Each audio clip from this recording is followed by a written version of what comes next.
What is going on, Guardians? This is Dreadful Shot, and today we're going over mods, weapons, and lost sectors. So we're going to go ahead and start off with Ada1 and see what she has for us today. As far as for mods, we have Machine Gun Loader, Agent Ordnance, and this one's a pretty decent mod. I know you can get it for pretty cheap right now through the seasonal artifact, but you can get it right now to go on past this season. Moving on, we do have the Wild Hunt. We have the Wild Hunt set. Uh, the Wild Hunt set is pretty interesting. I just want to do a quick tidbit on that. Devram K gives out crazy pieces of armor for no apparent reason. He has, of course, all of these planet side ones are very meh. They're usually 55s, 52s. But when it comes to a couple of pieces in his set, and this goes for all subclasses, and all classes, I should say, there's a couple pieces that are pretty heavily weighted. So the gauntlets for the Titan are a little bit heavy weighted on the discipline, but this is not one of those great rolls. Pretty moderate across the board for the chest. Marks are marks. The helmet, however, 28 recovery and 10 into strength is pretty strong, especially if you're rolling heavy into recovery. And then also his boots are heavily weighted into mobility, intellect, and strength.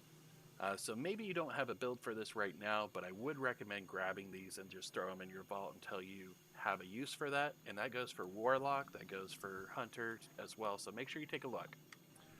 Next, we're going to go ahead and see what Banshee 44 has for us. Banshee 44, he will change out his as well. The 801 and Banshee 44 are daily rotations, so I'm going to try my best to get back to daily rotations on these. Looks like we have Icarus Grip and Backup Mag. Icarus Grip is a essential for PvP. If you're not running it, well, you probably should on anything that's not an exotic. Something about being able to have amazing aim while you're up in the air is phenomenal.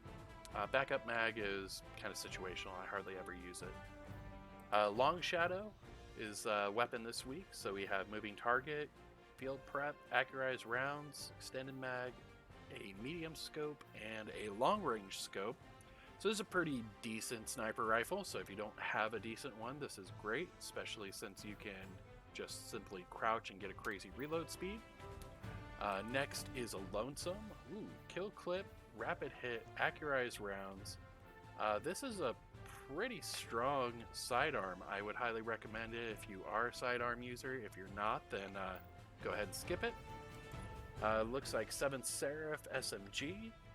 We have Vorpal Weapon, Ambitious Assassin. I would go Alloy Mag because I'm mouse and keyboard, but if you are a controller, stick with Steady Rounds.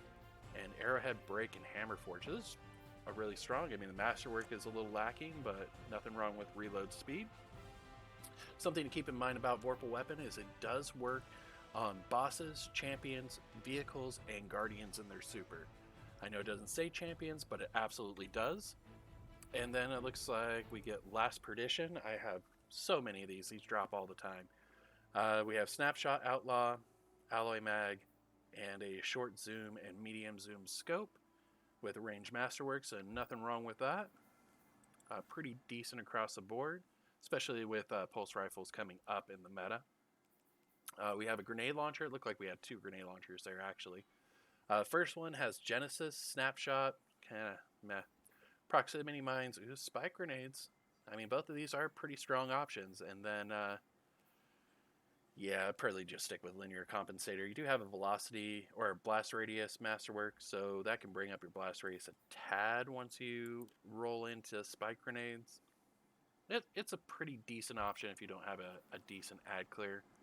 And then we have Memory Interdict from Future Warcall. We have Unrelenting, Auto-Loading Holster, and this will actually give you some health if you get some rapid kills. And then we have Spike Grenades and High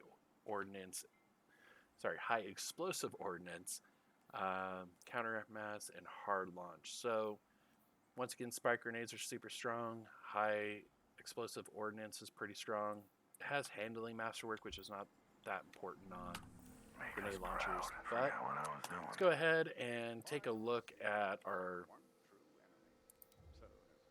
lost sectors for this week. So the 1310 is over on Europa. It is for the arms, and it looks like it has an arc and aerial damage, so stay off the ground, or stay on the ground. And you're going to have some arc coming in, some spec for that if you can in your mods, and then lots of solar damage, so probably going to make a solar build for that one on Concealed Void. And then the Master is going to be at the moon up in the Altar of Sorrows. So this one is void and aerial damage. So once again, make sure your feet are on the floor. It does have chaff, so you won't have a radar, but it does have void damage increased quite a bit. So make sure that you're running void on that one. It is for the exotic legs in case you don't have those as well. So that's all the pieces we have for this week. The weekly challenges are mostly around override and using grenade launchers and override. So just kind of focus in on that. There's only 4 this week. But outside of that, that's all I have for you. If you're on Rumble, please leave us a Rumble. If you're on YouTube, please leave us a like. Share with your friends so we can get our channel growing again. And outside of that, thank you for tuning in. I look forward to seeing you in the next video.